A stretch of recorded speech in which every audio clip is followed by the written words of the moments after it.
पाल्पाको प्रवास क्षेत्र रहेको छ। अनि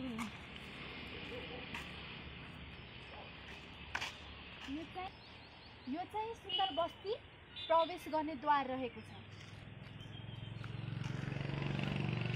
अब म तपाईहरुलाई देखाउन चाहन्छु यो चाहिँ लुम्बिनी मेडिकल कलेज को हामी पछाडी साइडमा आइसकेका छौं, जहाँ कि पछाडी भागतर्फ हामी आइसकेको छौं।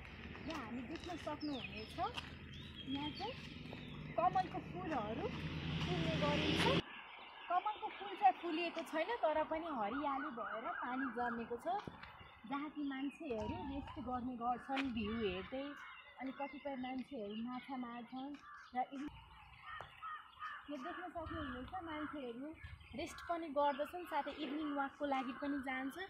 र यो चाहिँ अस्ति भनेको मैले तपाईहरुलाई गोपाल वंश डाँडा, जुन कि अगाडि भाग भन्छ यसलाई, र मेडिकल कलेजको चाहिँ पछाडी भाग रहेको छ यो ठाउँ। हेर्नुस् त कमलको पातहरू कति राम्रो हरियो हरियो लुम्बिनी मेडिकल कलेजको पछाडी, जुन कि अहिले फुलेको छैन तर हरियो भएर छाएको छ। हामी चाहिँ कन्टिन्यू छौँ है, हामी चाहिँ त्यही बासटाडीतर्फ लाग्दछौँ, जुन कि प्लेन ल्यान्ड रहेको छ। पहाडको विभिन्न प्रकारको प्रजातिका फुलहरू फुलेका छ। यहाँ बसेर यसरी विश्राम गर्दछौँ थकाइ लागेको बेलामा, र मजाले दृश्यहरू हेर्छौँ।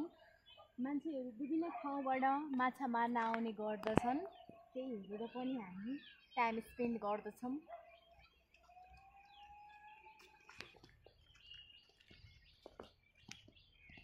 ल अब देख्न सक्नुहुन्छ यहाँ चाहिँ मान्छेहरू ड्राई पिकनिकको रूपमा पनि यो ठाउँमा बसेर इन्जोय गर्दा रहन्छन्। पनि किन आउनुपर्छ ड्राई पिकनिक गर्न।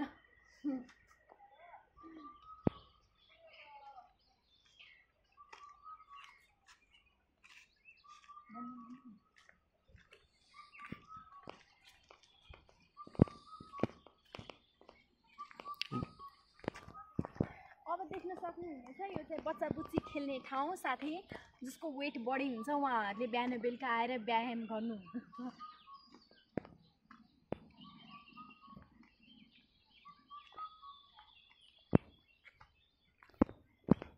अब म तपाईहरुलाई व्यायाम गरेको देखाउन चाहन्छु।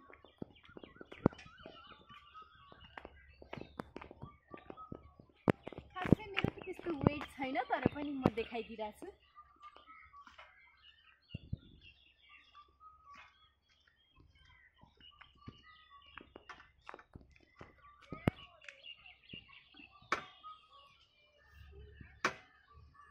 यो चाहिँ साइक्लिङ रहेको छ।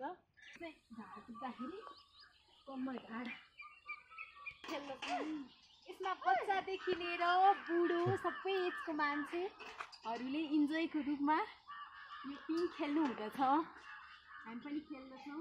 यहाँ दिदी पनि खेल्नु भइरहेको साइडमा। Let's go.